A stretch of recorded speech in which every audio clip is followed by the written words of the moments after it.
And obviously we got Elon Musk throwing a spanner in the works as well. There's a lot more to come out of them conversations, I believe. That bromance wouldn't last. It's just a matter of how long it could last. Obviously, Musk has saved the government some money, but nowhere near what his objective was. What you've got is now, you've got money versus power.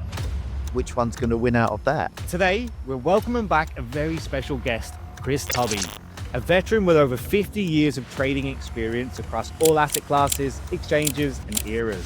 Last time we dug into the psychology and discipline behind his long-standing career.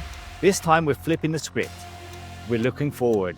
What does the next decade of trading look like? Crypto has become more mainstream. You know, it was such a dodgy asset class and all that, but I've been looking at copper for a while now. They're calling it the new oil, you know? with copper is, you know, it is a different market, and you can't, just because gold and silver's going up, you can't say I'm going to buy copper, because sometimes it can actually go the opposite way. Somehow you've kind of kept ahead of the game all the way through. Yeah, you know, for me, it's always about adapt or die, really, when it comes to trading. You know, you've got to go with the flow. You've got to adjust what you do, how you do it, as you do almost on a daily basis. We have China's real estate it's really a ticking time bomb somewhat. Obviously, Europe somewhat fragmented. How does AI and quant adapt to that and change? I get to decide how much volatility I want in my trades. If everybody uses the same AI and everyone comes up with the same ideas, then you're going to end up strangling volatility. Everyone's going to be directional. Every algo is going to want to buy it. Every algo is going to want to sell it. There's not going to be anything in the middle. We are living in a strange world now. We're trading in a strange environment now at the moment.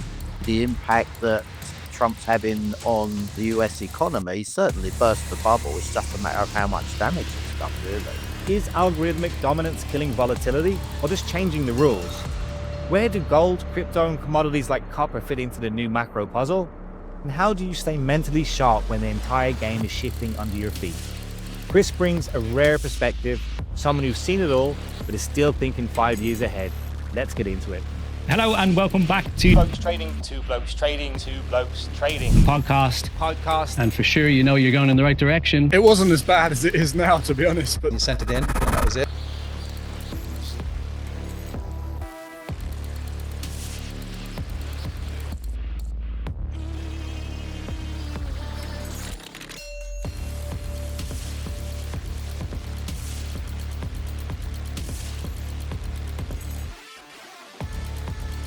Chris, we are delighted to have you back here today with us at Two Blokes Trading. Thank you so much again for joining us. Thank you for the invite. I mean, it's just great to be back again. I love doing these shows with you. Yeah, I mean, we've been chatting a lot the last couple of days as well, especially, and it's, you know, I mean, your decorated background in the financial markets just blows me away every time that we speak, and it's always a pleasure. Yeah, no, I just love the market, so it's great.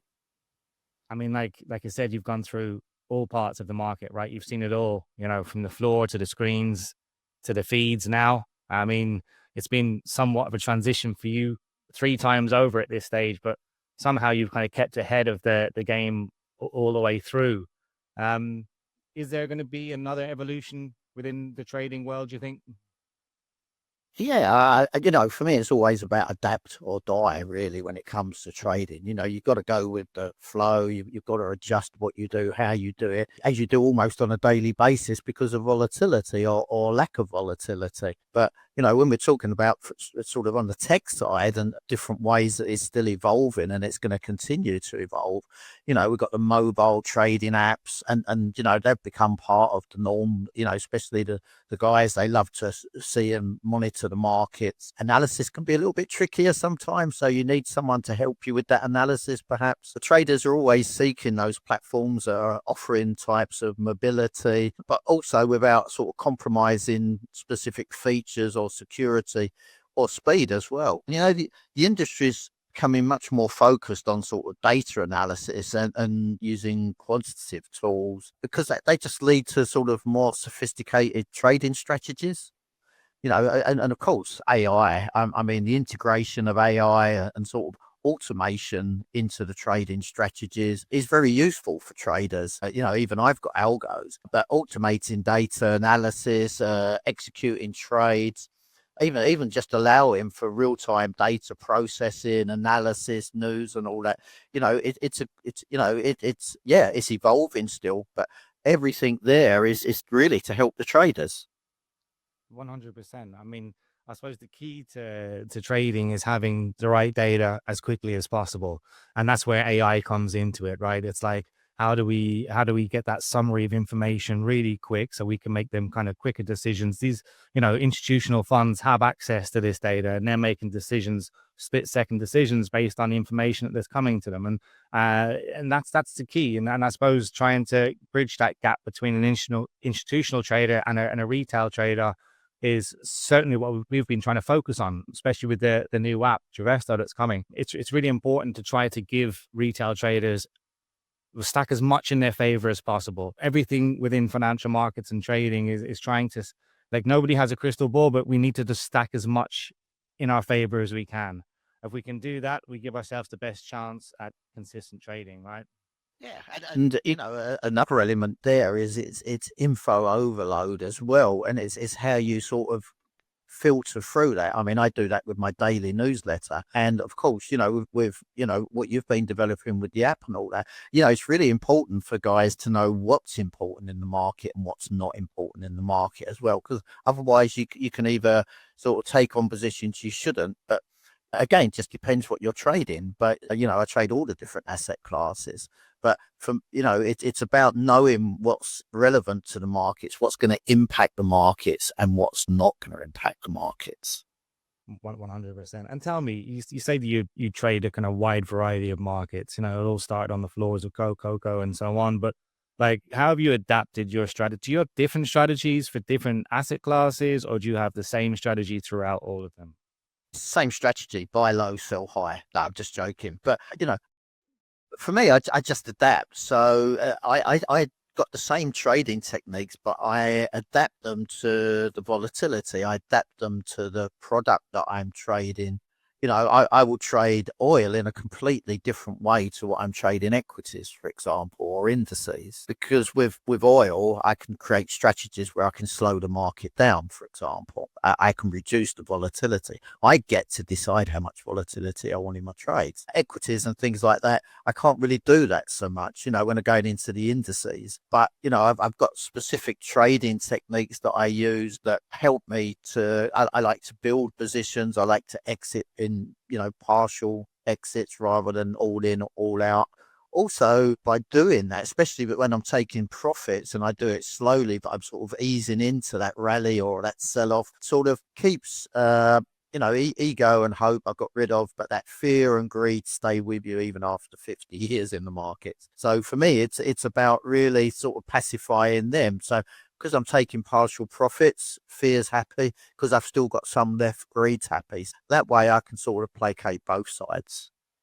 It's a really interesting way to look at it. And I suppose that kind of feeds into kind of the psychology of trading, which we'll maybe touch on again later in the episode. But, sticking with kind of the adaptation and the evolution of trading, obviously there's algorithms now and AI obviously adapting together as one. Are they making the market smarter, do you believe, or is it just faster? I think they just make the markets even more efficient. For me, though, that sort of potentially that can be a long-term issue, because if everybody uses the same AI and everyone comes up with the same ideas, then you're going to end up strangling volatility. Everyone's going to be directional. Every algo is going to want to buy it. Every algo is going to want to sell it. There's not going to be anything in the middle. Yeah, absolutely. And will it ever become a point where discretionary trading actually becomes obsolete? I don't think it'll become obsolete. I mean, it's quite interesting. It's what I would say really, and this is quite interesting. As a question, is the fact that I'm being contacted more by funds, family offices, and the old traditional trading props, not the trading challenges, but the old traditional trading props, because they're seeking talented individuals for them to trade their money. Right. Okay. Interesting. So answer the question, no. Not yet, no. It seems to almost have gone retro. It almost seems to be going, some are going away from the quants. Again, there's so many out there.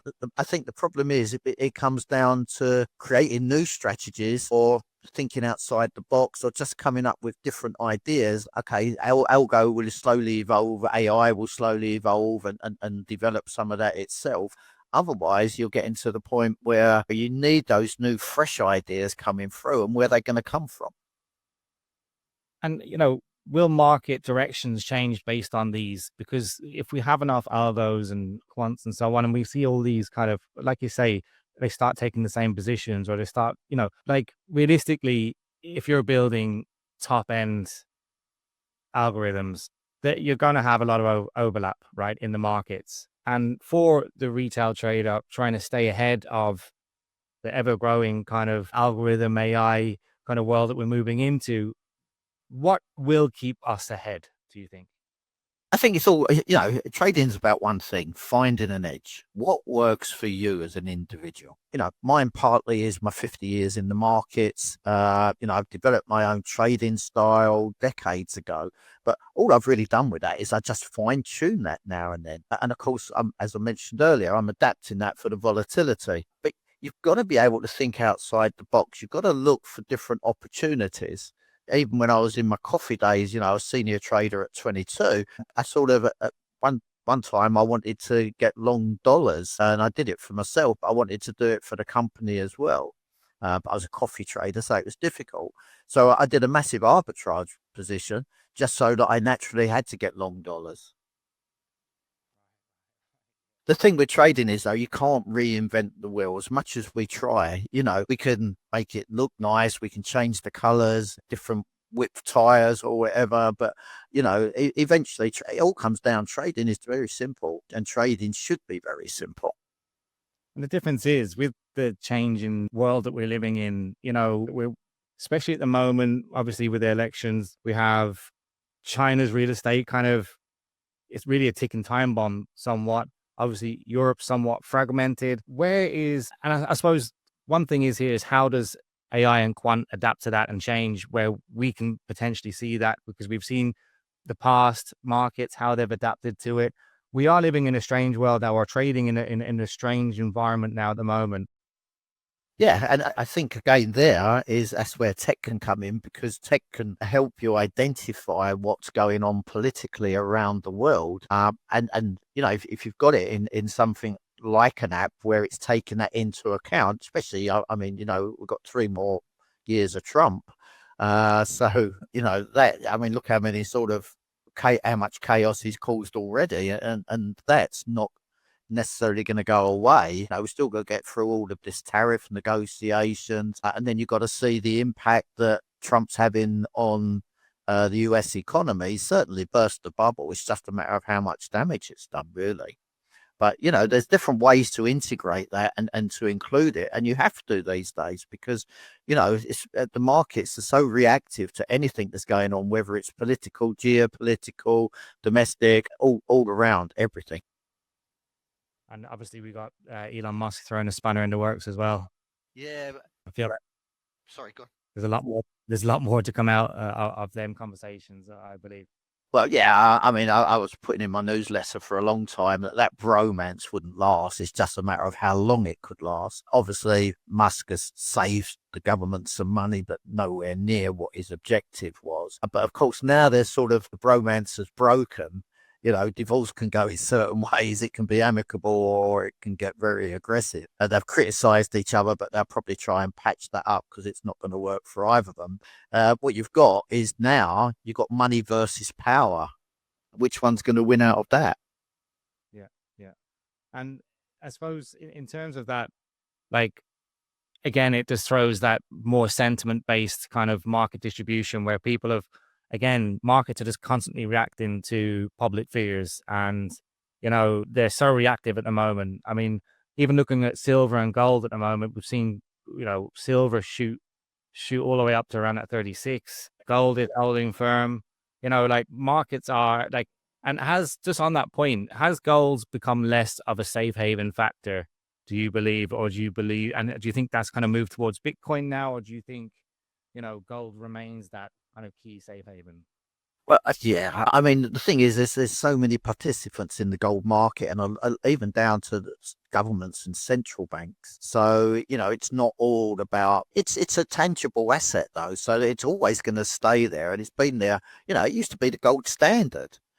Countries could only borrow against their gold reserves, which when you look at how massive debt is today, perhaps we should have gone back that direction. And you got some governments that are just using it to bypass the dollar as well to a degree. So, there's a lot for that. I think where Bitcoins really come into it is that, especially when there's any form of sort of uncertainty about the banking system, for example. You saw that 2-3 years ago when obviously those little regional banks were failing in the US, then that became sort of an opportunity for Bitcoin, and a lot of investors wanted to move out of the traditional assets, and they were, and you saw Bitcoin have a spike because of that.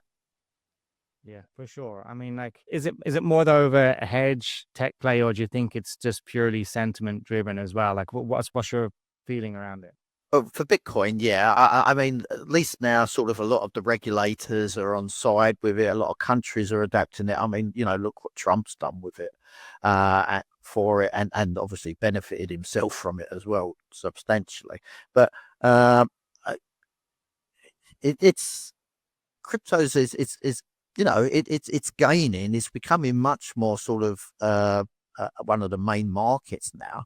And it's not all just about Bitcoin. You got ETH, you got lots of others, Solana, you got lots of others that are becoming much more involved. I suppose if you go really long term, the only thing that you may find is all of that adaptation into that, and the more and more institutions you get that go into crypto, the more decentralized it isn't, and the more centralized it becomes, because it gets integrated, and then it becomes more impacted by what's going on globally rather than just around crypto. I suppose with central banks now kind of adopting the whole digital currencies, will that legitimize crypto more, or do you think it'll undermine it with the regulations?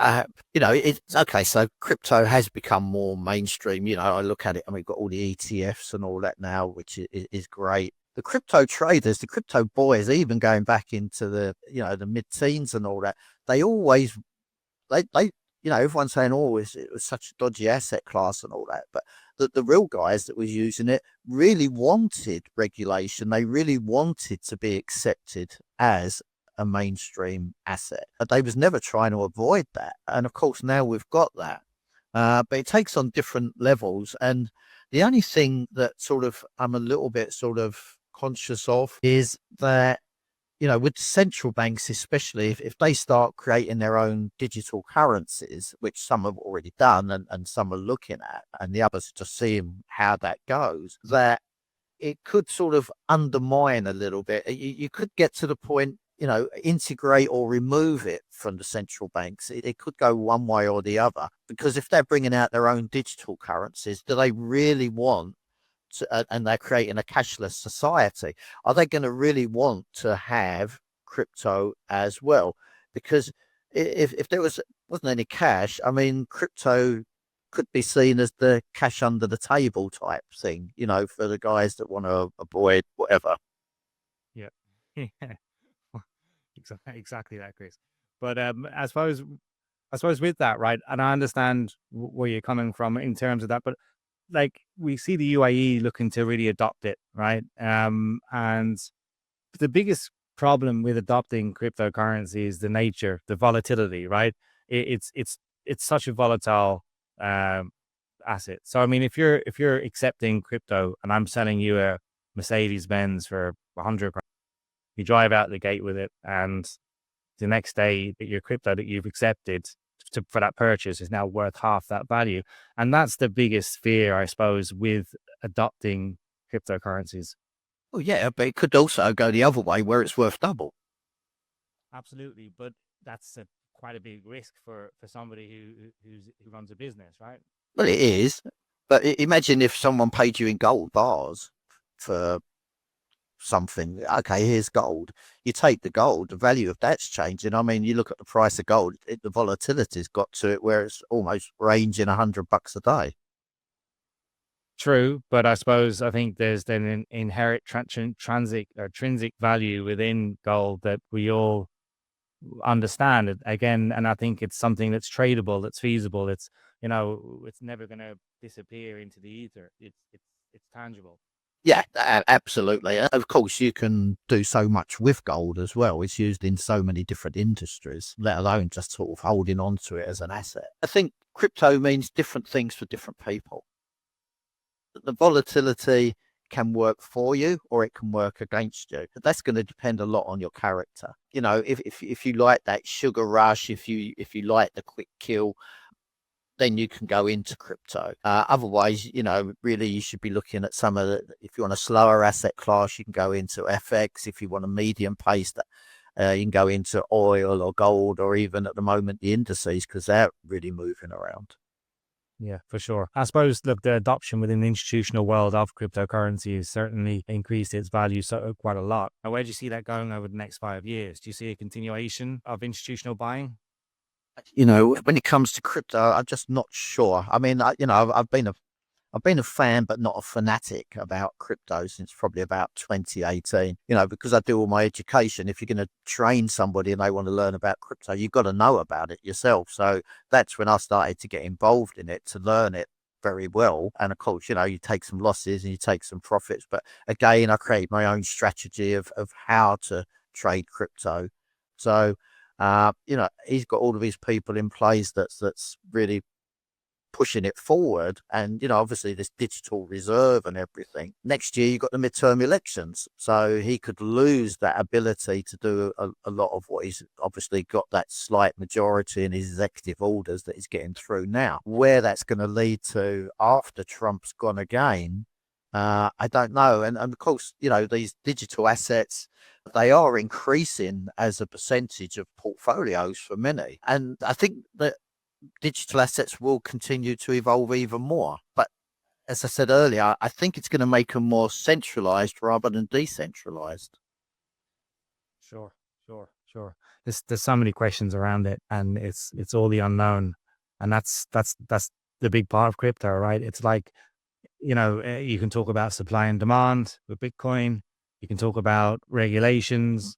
You can talk about so many different factors, mitigating factors, but really sentiment is the key driver behind price, right? Yeah, and you look at some of these companies' strategy and all that. The amount of they've borrowed and built up all these crypto reserves, Bitcoin reserves, especially. When they got such size, it's great building that.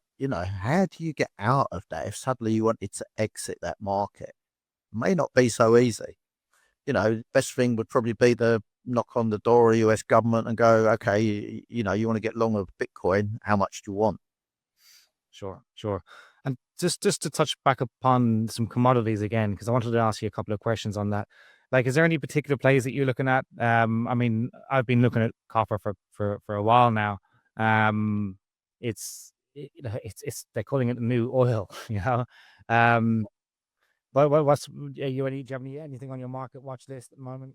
Yeah, I mean, I do watch copper. I quite like copper now and then because it does get away from that sort of gold and silver hype. But the thing is with copper is, it is a different market, and you can't, just because gold and silver's going up, you can't say I'm going to buy copper, because sometimes it can actually go the opposite way. And you've got to look at the uses of copper. You've got to really look at fundamentals that drive these markets rather than just assuming that they're going to do something. But because of my early days as well, softs, because, obviously they've had a great run since the beginning of 2024. I mean, they were some of the biggest gains last year. They've given some of that back this year. But again, it's all about the fundamentals. Copper, it's sort of electric cars, construction, lots of different areas for that. The softs, it's down to weather patterns, crops, disease. So that, there's so many impactors, but you've got to get to the fundamentals and understand them. Sure. And uranium? Yeah, I mean, all these rare earth materials, I mean, they're just going to come more and more in demand, which again, in, certain parts of the world is going to cause a lot of tension between countries, I reckon. Yeah, yeah, 100%. I suppose, look, going back into trading itself, I mean, you've been doing it for 50 years and I've only been doing it for what, 16, 17 years? Uh, and I believe over that time I've become a trader, excuse me, a real kind of a gut feeling trader. And obviously you have your rules, your principles, your strategy. But there's one thing that you can't teach a trader is how to follow your gut, how to go with your instinct. And that instinct obviously builds up over time. So yeah, you can, it doesn't, you can get into trading over a couple of years and you can do well at it, but it certainly takes time to build that gut, that instinct, that intuitive kind of nature that you build within markets. Would you agree? Yeah, it's about price action. It's about getting a sense of where the market's going, and you can only do that by having your screen time. Now, when it comes to that sort of screen time, and you're trying to get that feel for the market, it's best to focus on one market at a time. Master that. You can always add others at a different timing, but what you want to do is find something that fits your character, pace of market, the style of product even, and something you can connect to. And then if you've got that, then really learn about it, learn the fundamentals, learn the technicals, put it all together. But it's only going to be by trading it, hopefully on a demo to start with. Don't risk your cash until you're ready, and make sure you are ready. But in the meantime, you can be practicing, you can get your screen time in, you can make your mistakes. And on the demo, that's the only place to make those mistakes and to hone those skills. Over time, if you watch the markets enough, you will start to get that sense of where a market's going. I mean, talking about demos, like, I suppose I'm kind of double-sided on this in terms of demos themselves, because I believe you can trade on a demo for as long as you want, but until you actually jump into the markets and actually feel the markets, feel that money, that excitement around winning, the emotion around losing, that's what really, builds your personality as a trader. Because without that emotional attachment, it's like if you ask me, Jonathan, do you want to have a game of let's have a game of poker? I don't have any money, but we'll just play for pretend chips. I wouldn't really have any interest in doing it. And if I did play with you, I would just go all in all the time, that kind of way. And I suppose once you jump into a demo account, and what I do say to traders, especially new traders coming through the market, if they are going live on the markets, like, you just need to be trading at like micro lot sizes, like try and keep that. If you think about it, if you have, let's say, a 1% risk in every trade, that gives you 100 losing trades. Do you know that kind of, if you have that kind of mentality, right? It's like, and unfortunately a part of the process is losing with, and you have to lose to learn. I'm a true believer in that for sure. And it's just making sure that whatever money you are trading with is play money. It's money on the side that you have, and it's not money that you need to pay bills with or anything else, which is really key for traders. Yeah, no, absolutely.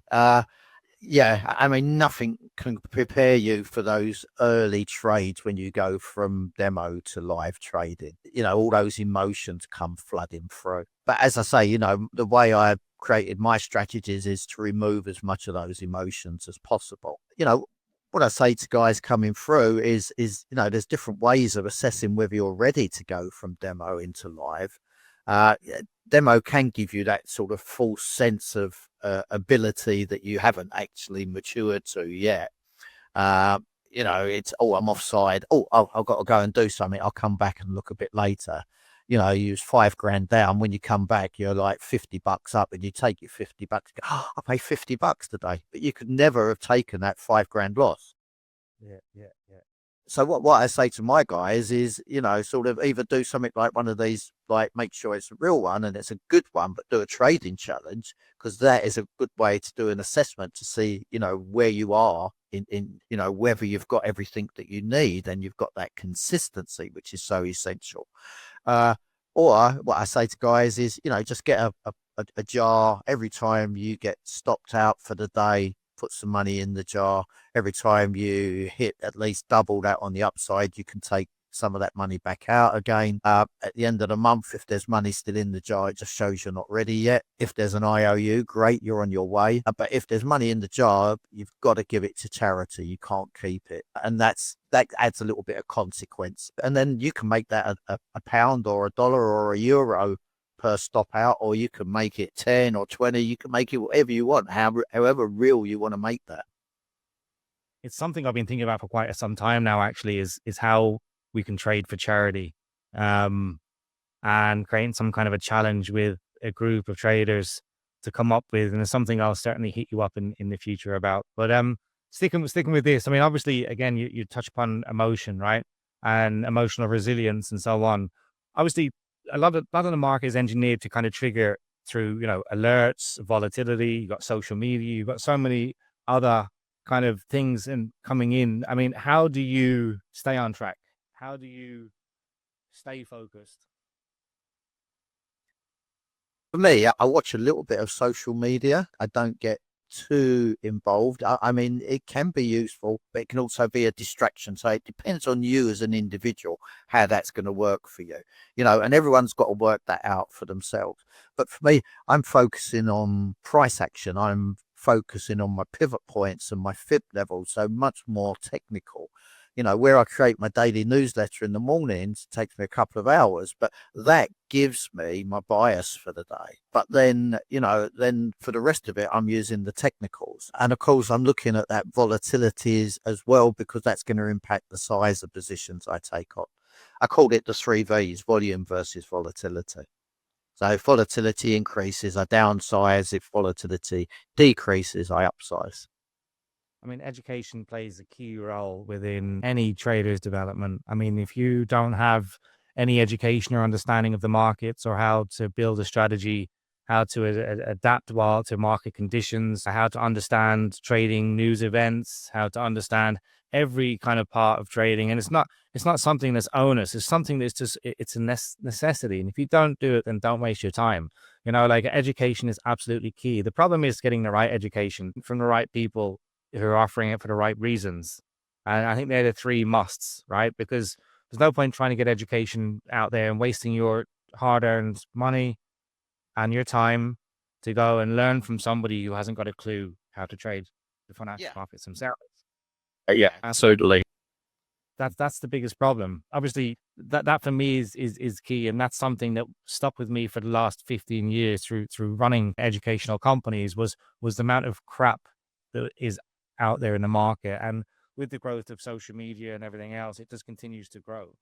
Yeah, I mean, there's so many educators out there that's where they're making their money. They're not making it from trading; they're making it from their education. Sure. For me, it's different. I mean, I make mine from my trading. I mean, what I make from education, I've got a little 3-year-old grandson. I'm putting that away for him for when he gets older, to give him a good start in life. But the actual quality of education, it's so varied.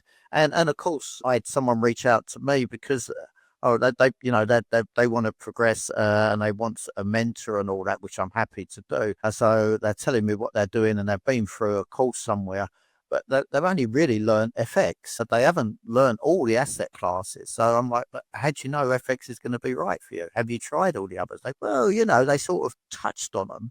But, you got to, I always say it's a bit like going into a sweet shop or a candy store, you got to try all the flavors to find your favorite.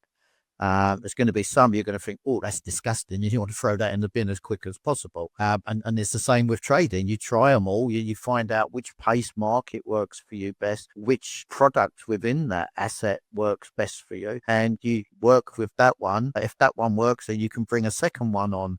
Sometimes bring it on in a different asset class. So you start to diversify a little bit. Absolutely. And it's a key reason why we're obviously going to start partnering up in that area as well. So that's something that's going to be available to all of our listeners as well. We'll mention that in the future when we have that rolled out. But look, it's been an absolute pleasure. I know you have some mentorship programs. I have a million things to do as well. So we'll wrap it up here, Chris, and we'll definitely get you back in soon as well, and hopefully make this a bit more of a regular occurrence. And it's always a pleasure to sit down and have a chat with you. You're an absolute gent. Thank you. Yeah, no, I really enjoy our chats, and I mean, maybe let's make it a regular thing. And of course, what we're trying to do here is help all those traders, whatever level they're at, to improve, to understand more what's going on in the markets, to get them to where they want to get, reach their trading goals, basically. That's the key, right? And I kind of we touched on this before in previous conversations. It's like, we can hold your hand and we can kind of, bring you up the steps. But at the end of the day, it's purely down to that person, how much you want to achieve it. Doesn't matter what skill that you want to pursue in life. You have to, put effort into that skill to be a success within it. People who are successful business people or whatever, they haven't got there by, working a day in a life. It's a grind, and it's like, you have to be committed to doing something properly. Yeah, when it comes to trading, you got to be 101%. You can't give it any less. And trading's one of the only industries, I would say, where time and effort doesn't always equal reward. Because at the end of the day, you've still got to understand trading. You still got to get trading. You've got to find what I call that inner trader inside you. And you've got to release that. And if you can't do it yourself, then you need someone like us to help you to do that. Well, I think the key to any journey, and I spent the first few years of my kind of journey in trading trying to teach myself, and after many blown up accounts, finally got to a point where I was able to get a mentor that actually pushed me through the journey. And I suppose I probably wasted so many years of kind of going about it a completely wrong way, and just having somebody looking over your shoulder, explaining things to you in the right way, understanding why you're making them mistakes, was just really the turning point, certainly for me, and especially having an institutional trader teach me. It just gave me a completely different thinking on the market, not your basic kind of retail. Oh, look, check, this support and resistance or this. Yeah. Or, it's about diving deeper into the markets, and that's key. But like I said, I can't wait to have you back on again. And we should probably touch more on the markets maybe next time as well. We'll dig a bit deeper into the markets as well. Yeah, sounds good. Sounds good. Awesome. Thank you so much, Chris. It's a real pleasure to have you on again. Likewise. Take care. Good luck, guys.